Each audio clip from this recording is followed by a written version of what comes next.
ആ ഒരു സന്തോഷം, ഈദിൻ്റെ ആ സന്തോഷത്തിൽ ഇപ്പോൾ സമ്പന്നരായ ആളുകൾ സന്തോഷിക്കുന്ന പോലെ തന്നെ മിസ്കീൻ എല്ലാവരും സന്തോഷത്തിൽ പങ്കാളികളാകണം എന്ന വലിയ ഒരു തുല്യതയില്ലാത്ത യുക്തിയാണ് ഇസ്ലാം അത് ഷറഹാക്കപ്പെട്ടതിൽ വെച്ചിട്ടുള്ളത്.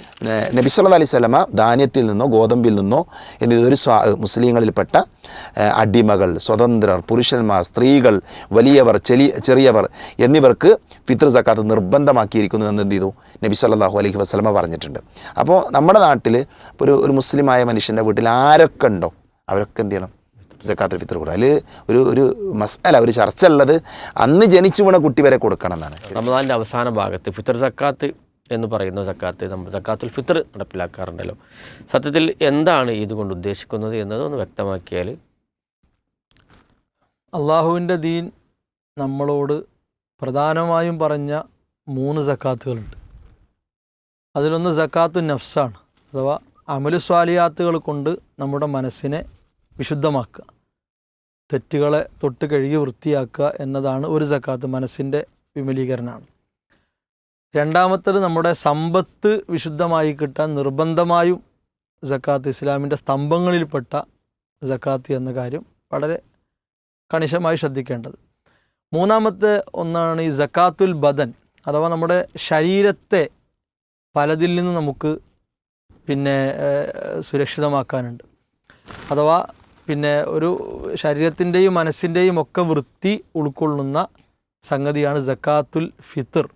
നമ്മൾ നോമ്പുമായി ബന്ധപ്പെട്ട് നോമ്പ് കഴിയുന്ന മുറക്ക് പെരുന്നാളിൻ്റെ ആ നിസ്കാരം ആകുന്നതിൻ്റെ മുമ്പായി കൊടുത്തു വിട്ടേണ്ട വളരെ പ്രബലമായി നിർബന്ധമായി ചെയ്യേണ്ട കാര്യമായി ഇസ്ലാം പഠിപ്പിച്ചിട്ടുള്ള സക്കാത്തുൽ ഫിത്ർ എന്ന വിഷയം എല്ലാവർക്കും അറിയുന്ന സംഗതി തന്നെയാണ്. അള്ളാഹു സുബ്ഹാനഹു വ തആല വിശ്വാസികളുടെ മേൽ അത് നിയമമാക്കിയതിൻ്റെ യുക്തി തന്നെയും നോമ്പുകാരനെ ബാധിച്ച എന്തെങ്കിലും വേണ്ടാത്തരങ്ങളോ പ്രശ്നങ്ങളൊക്കെ ഉണ്ടെങ്കിൽ അതിൽ നിന്ന് അവന് ഒരു തുഹറത്ത്, ഒരു വിശുദ്ധി കൈവരിക്കണം. അതേപോലെ തന്നെ ഈദിൻ്റെ അന്ന് എല്ലാവർക്കും മിസ്കീനും ഫക്കീറും ഒക്കെ ആയി ജീവിക്കുന്നവരുണ്ടാവും. അപ്പോൾ അവർക്ക് അത് പ്രത്യേകം ഹദീസിൽ കാണാം. അതുമായി ബന്ധപ്പെട്ട കാര്യങ്ങളിവിടെ പറയും. അതേപോലെ ആ ഒരു സന്തോഷം, ഈദിൻ്റെ ആ സന്തോഷത്തിൽ ഇപ്പോൾ സമ്പന്നരായ ആളുകൾ സന്തോഷിക്കുന്ന പോലെ തന്നെ മിസ്കീൻ എല്ലാവരും സന്തോഷത്തിൽ പങ്കാളികളാകണം എന്ന വലിയ ഒരു തുല്യതയില്ലാത്ത യുക്തിയാണ് ഇസ്ലാം അത് ഷറഹാക്കപ്പെട്ടതിൽ വെച്ചിട്ടുള്ളത്. അപ്പോൾ നോമ്പ് കഴിയുന്ന മുറക്ക് സൗകര്യാർത്ഥം നോമ്പ് കഴിയാൻ കാത്തിക്കേണ്ട ആവശ്യമില്ല. അതിൻ്റെ മുന്നോടിയായി തന്നെ അവസാന 10കളിൽ അതുമായി ബന്ധപ്പെട്ട കാര്യങ്ങളും മഹല്ലടിസ്ഥാനത്തിൽ അത് ഓരോ കുടുംബങ്ങളിൽ നിന്നും സമാഹരിച്ച് പ്രത്യേകം അവകാശപ്പെട്ട ആളുകളിലേക്ക് എത്തിക്കുന്ന രീതി, അതാരാണോ അർഹതപ്പെട്ടത്. ഇപ്പോൾ എല്ലാ വീട്ടിൽ നിന്നും പൈസ വാങ്ങിയെന്ന് കരുതി എല്ലാ വീട്ടിലേക്കും തന്നെ എത്തണമെന്നില്ല. അതിന് അർഹതപ്പെട്ടവരിലേക്ക്, കാരണം ഹദീസിൽ പ്രത്യേകം അതങ്ങനെ വന്നതുകൊണ്ട് അർഹതപ്പെട്ടവരിലേക്ക് മഹല്ല് നേതൃത്വത്തിൽ എന്ത് ചെയ്യുക, അത് കൈകാര്യം ചെയ്യുക. അതുപോലെ കുടുംബങ്ങൾ കൂടിയിട്ട്, ചില നാട്ടിലൊക്കെ വലിയ കുടുംബങ്ങളുണ്ടാവും. അപ്പോൾ ആ കുടുംബങ്ങൾ കൂടി അവരുടെതൊക്കെ സമാഹരിച്ച് ഈ പറഞ്ഞ രൂപത്തിൽ അവർക്ക് എന്ത് ചെയ്യുക, എങ്ങനെയാണോ സൗകര്യം ആ നിലക്കൊക്കെ അത് ചെയ്യാം. നമ്മുടെയൊക്കെ നാടുകളിൽ മഹല്ലുകളുടെ അടിസ്ഥാനത്തിൽ മഹല്ല് നേതൃത്വം കൊടുത്ത് സുഗമമായി തന്നെ നടത്തി പോകുന്ന രീതിയാണ് നമ്മൾ കണ്ടുവരാറുള്ളത്. ഇത് വാജിബാണ്. ഒരു മുസ്ലിമിൻ്റെ മേൽ ആണാകട്ടെ പെണ്ണാകട്ടെ ഇത് വാജിബായിട്ടുള്ള ഒരു സംഗതിയാണ്. അപ്പോൾ അതുകൊണ്ട് തന്നെ അത് അതവിടെ കടന്നോട്ടെ, അല്ലെങ്കിൽ അത് വേണ്ട ആവശ്യമില്ല എന്ന നിലക്ക്, അതിപ്പോൾ ഞാൻ ശ്രദ്ധിക്കുന്നൊന്നുമില്ല എന്ന നിലക്ക് ഒഴിവാക്കി വിടേണ്ട സംഗതിയല്ല. അതിൻ്റെ ഹിക്മത്ത്, അത് ശറആക്കപ്പെട്ടത് എന്തിനാണെന്ന് മനസ്സിലാക്കിയാൽ അത് ഗൗരവത്തിലെടുത്തുകൊണ്ട് തന്നെ അത് എന്തു ചെയ്യും, വീട്ടും. ഇപ്പോൾ റസൂലുള്ളാഹി സ്വല്ലല്ലാഹു അലൈഹി വസല്ലം പറഞ്ഞു, മൻ അദ്ദാഹ ഖബല സ്വലാത്ത് ഫഹിയ സക്കാത്തുൻ മഖ്ബൂല. പെരുന്നാൾ നിസ്കാരത്തിന് മുമ്പായി ഒരാൾ നിർവഹിച്ചു കഴിഞ്ഞാൽ സ്വീകരിക്കപ്പെടുന്ന സക്കാത്തായി എന്ന് പറഞ്ഞാൽ സക്കാത്തുൽ ഫിത്തറിൽ പെട്ടു എന്നർത്ഥം. വമൻ അദ്ദാഹ ബഅദ സ്വലാത്തി ഫഹിയ സ്വദഖത്തും മിന സ്വദഖാത്ത്. അശ്രദ്ധ കൊണ്ട്, അലംഭാവം കൊണ്ട് അത് നിസ്കാരം കഴിഞ്ഞിട്ട് ഇങ്ങനെ അത് കൊടുത്തിട്ടില്ലല്ലോ എന്ന് കരുതി കൊടുക്കുകയാണെങ്കിൽ സ്വദഖയിൽപ്പെട്ട ഒരു സ്വദഖയായിട്ട് അത് മാറും. സക്കാത്തുൽ ഫിത്ർ എന്ന ആ വിധിയിലേക്ക് അത് എത്തുകയില്ല. അപ്പോൾ ആ നിലക്കൊക്കെ അതിൻ്റെ ഗൗരവം വിശുദ്ധ ഇസ്ലാം എന്തായിട്ടുണ്ട്, ഉണർത്തിയിട്ടുണ്ട്. ഇത് നേരത്തെ നമ്മൾ പറഞ്ഞല്ലോ, സൗകര്യാർത്ഥം പിന്നെ സമയം എന്ത് ചെയ്യുക, ഓരോ മഹലിൻ്റെ വിശാലതക്കനുസരിച്ചും ജനബാഹുല്യത്തിനനുസരിച്ചൊക്കെ എന്ത് ചെയ്യുക, സൗകര്യാർത്ഥം അത് ക്രമീകരിക്കുക. അതുപോലെ തന്നെ പിന്നെ ഇത് എന്താണ് ഇതിൻ്റെ എത്രയാണിത് കൊടുക്കേണ്ടത്. അപ്പോൾ ഓരോ നാട്ടിലെയും പ്രധാന ഭക്ഷണ വിഭവം എന്താണോ അതാണ് കൊടുക്കേണ്ടത്. എല്ലായിടത്തും ഒരേ വിഭവം തന്നെ ആകണമെന്നില്ല. ഇപ്പോൾ നമ്മുടെ നാട്ടിൽ കാര്യമായി അരിയാണ് എല്ലാവരും ഭക്ഷണമായിട്ട് ഉപയോഗിക്കുന്ന ഒരു സംഗതി. അപ്പോൾ അത് പിന്നെ അതിൻ്റെ തൂക്കം ഒരു സ്വാഗ് അഥവാ ഏകദേശം ഒരു 2.5 കിലോ 240 250 ഉള്ളിൽ വരുന്ന ഒരു തോതാണ് പണ്ഡിതന്മാർ അതിന് കണക്കാക്കിയിട്ടുള്ളത്. അപ്പോൾ ആ 2.5 കിലോ ഒരാൾക്ക് കണക്കാക്കിയിട്ട് എന്ത് ചെയ്യണം, അത് പിന്നെ ഫുഖറാകളായ മിസ്കീനുകളായ ആളുകൾക്ക് അത് ആ മിഖ്ദാർ അനുസരിച്ചുകൊണ്ട് അത് എത്തിച്ചു കൊടുക്കാൻ. അപ്പോൾ ഇത് കൊടുക്കുമ്പോൾ ശ്രദ്ധിക്കേണ്ടത് നോമ്പുകാർക്കാണ്, അഥവാ പിന്നെ മുസ്ലിങ്ങളായ ആളുകൾക്ക് കൃത്യമായി എത്തേണ്ട നോമ്പുകാരൻ്റെ പ്രശ്നം പരിഹരിക്കാനാണ്. അപ്പോൾ അതുകൊണ്ട് തന്നെ അത് ആ നിലക്കാണ് അത് കൈകാര്യം ചെയ്യേണ്ടത്. അലക്ഷ്യമായിട്ട് എവിടേക്കെങ്കിലും ആർക്കെങ്കിലും കൊടുത്താൽ വീടും എന്ന നിലക്ക് ഇതിനെ കാണാനോ അല്ലെങ്കിൽ ആ രൂപത്തിൽ ഇതിനെ മനസ്സിലാക്കാനോ പാടില്ല. ഏതായിരുന്നാലും വിശുദ്ധ ഇസ്ലാം വലിയൊരു ലക്ഷ്യത്തോടു കൂടി നിയമമാക്കപ്പെട്ട ഒരു കാര്യമാണ്, എല്ലാവർക്കും ബോധമുള്ള വിഷയമാണ്. പക്ഷേ സാന്ദർഭികമായി നമ്മൾ ആ കാര്യം ഒന്ന് ഉണർത്തുക എന്ന നിലക്കാണ് ഈ വിഷയം ചർച്ചയിൽ എടുത്തിട്ടുള്ളത്.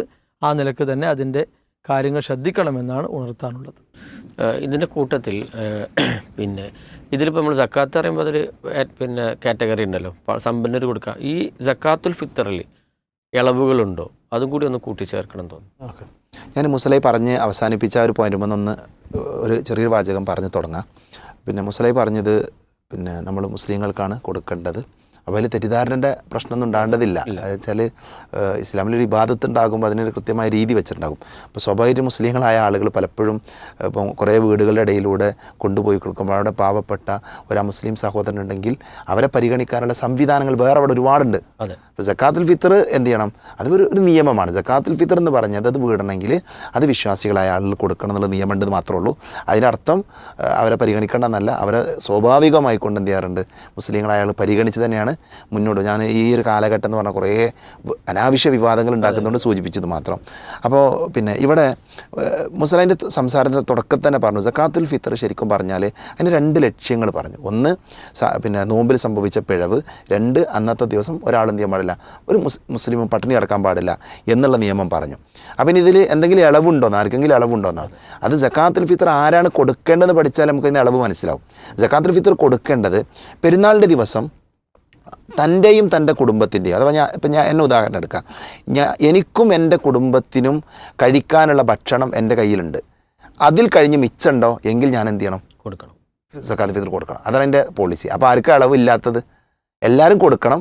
ഇളവ് ഇല്ലാത്ത ആൾക്കാരാരാ, പെരുന്നാളിൻ്റെ ദിവസം പോലും കഴിക്കാൻ ശേഷിയില്ലാത്ത ആൾക്കാർ കൊടുക്കേണ്ടതില്ല. കാരണം അവരെ ഭക്ഷിപ്പിക്കാനാണ് ഈ നിയമത്തിൽ കൊണ്ടുവന്നിട്ടുള്ളതെന്ന് നമ്മൾ പ്രത്യേകം മനസ്സിലാക്കണം. ഹദീത്തിൽ കാണാം, ഇബ്നു ഉമർ റളിയല്ലാഹു അൻഹു ഉദ്ധരിക്കുന്ന ഹദീത്തിൽ കാണാം സക്കാത്തുൽ ഫിത്രി സാഅൻ മിൻ തംറിൻ ഔ സാഅൻ മിൻ ശഈരിൻ അലൽ അബ്ദി വൽ ഹുർരി വദ്ദക്കരി വൽ ഉൻസ വസ്സഗീരി വൽ കബീരി മിനൽ മുസ്ലിമീൻ. എല്ലാം വന്നു കഴിഞ്ഞു. ആരാണ് സക്കാത്തുൽ ഫിത്തർ കൊടുക്കേണ്ടത് പറയണേ. പിന്നെ നബി സല്ലല്ലാഹു അലൈഹി വസല്ലമ ധാന്യത്തിൽ നിന്നോ ഗോതമ്പിൽ നിന്നോ എന്നിതൊരു മുസ്ലിങ്ങളിൽപ്പെട്ട അടിമകൾ, സ്വതന്ത്രർ, പുരുഷന്മാർ, സ്ത്രീകൾ, വലിയവർ, ചെറിയവർ എന്നിവർക്ക് ഫിത്തർ സക്കാത്ത് നിർബന്ധമാക്കിയിരിക്കുന്നു എന്ന് എന്ത് ചെയ്തു നബി സല്ലല്ലാഹു അലൈഹി വസല്ലമ പറഞ്ഞിട്ടുണ്ട്.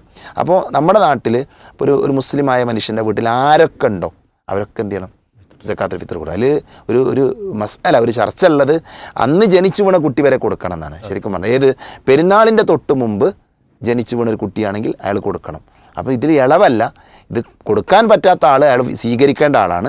എന്നാൽ സാധ്യമാകുന്ന എല്ലാ ആളുകളും എന്ത് ചെയ്യണം, കൊടുക്കണം. പിന്നെ ഇത് ഗർഭസ്ഥ ശിശുവിന് കൊടുക്കണം വേണ്ടതൊക്കെ ഫിഖഹിൽ പല ചർച്ചകളുണ്ട്. സൂക്ഷ്മതയ്ക്ക് വേണ്ടി കൊടുക്കാമെന്ന് പറഞ്ഞ ആൾക്കാരൊക്കെ നമുക്ക് വായിക്കാൻ പറ്റും. എന്തായാലും നമ്മളെ സംബന്ധിച്ചിടത്തോളം നമ്മൾ അതിൻ്റെ എല്ലാ തലങ്ങളോട് ചർച്ച ചെയ്ത് കഴിഞ്ഞു. സക്കാത്തുൽ ഫിത്തർ അത് നിർബന്ധമാണെന്ന് മനസ്സിലാക്കുക, അതിൽ വീഴ്ച വരുത്താതിരിക്കുക. കാരണം അത് വലിയ പുണ്യം കിട്ടുന്ന കാര്യമാണ്, നമ്മുടെ നോമ്പിലെ വീഴ്ചകൾ പരിഹരിക്കാൻ പറ്റും. രണ്ടാമത്തെ ശ്രദ്ധിക്കേണ്ട ഒരു കാര്യമുള്ളത്, പിന്നെ നമ്മളിത് വിതരണം ചെയ്യുന്ന സമയം പറഞ്ഞല്ലോ. അപ്പോൾ കുറേ നേരത്തെ കൊടുത്തിട്ട് എന്ത് ചെയ്യരുത്, പിന്നെ അതിനൊരു ഹുറുമത്തുണ്ട്. അപ്പോൾ അതിനൊരു ലക്ഷ്യമുണ്ട്. ആ ലക്ഷ്യത്തെ തകർക്കുന്ന, ഇപ്പോൾ ഞങ്ങളെ പണി തീർക്കാൻ വേണ്ടിയിട്ട് എന്ത് ചെയ്യുക, ഒരു 20ാമത്തെ നോമ്പിനൊക്കെ നമ്മളെ പണി തീർക്കാൻ വേണ്ടി അങ്ങനത്തെ പരിപാടി നമ്മളെവിടെ ഇല്ല, നമ്മുടെ നാട്ടിലെവിടെ ഇല്ല. നമ്മൾ മനസ്സിലാക്കിയിടത്തോളം അധികം ആളുകളും ആ പിന്നെ പെരുന്നാളിൻ്റെ പിറ കണ്ടതിന് ശേഷം കുറേ ആൾക്കാർ കൊടുക്കുന്നുണ്ട്. ഇനി ഒന്നുമില്ലെങ്കിൽ 28, 29 ആ ദിവസങ്ങളിലാണ് അതിൻ്റെ വിതരണം. അത്തരം കാര്യങ്ങളൊക്കെ ഒന്ന് നല്ല കൂടിയാലോചന നടത്തി നന്നായി പഠിച്ച ആളുകൾ ചെയ്യട്ടെ എന്നുള്ളതാണ് ഓർമ്മപ്പെടുത്താനുള്ളത്. തീർച്ചയായിട്ടും കാര്യങ്ങൾ വളരെ വ്യക്തമായി നമ്മൾ മനസ്സിലാക്കുകയുണ്ടായി. സലാത്തിൻ്റെ പ്രാധാന്യവും അതുപോലെ തന്നെ ഫിത്തർ സക്കാത്തുമായി ബന്ധപ്പെട്ടും ഈ പ്രൂഫ് പോയിന്റിലെ എപ്പിസോഡിൽ നമ്മൾ കാര്യങ്ങൾ കൃത്യമായി മനസ്സിലാക്കി. കാര്യങ്ങൾ കൃത്യമായി മനസ്സിലാക്കുകയും അത് ജീവിതത്തിൽ പുലർത്തി വരികയും ചെയ്യുക എന്നുള്ളത് ഓരോ വിശ്വാസികളുടെയും ഉത്തരവാദിത്തമാണ് എന്ന് മനസ്സിലാക്കിക്കൊണ്ട് ഈ പ്രൂഫ് പോയിന്റ് ഇവിടെ അവസാനിപ്പിക്കുന്നു. ഇൻഷാ അല്ലാഹ് അടുത്ത എപ്പിസോഡിൽ നമുക്ക് വീണ്ടും കാണാം. വാഹ് ദഅ്വാനാ അൽഹംദുലില്ലാഹി റബ്ബിൽ ആലമീൻ. അസ്സലാമു അലൈക്കും വറഹ്മത്തുള്ളാഹി.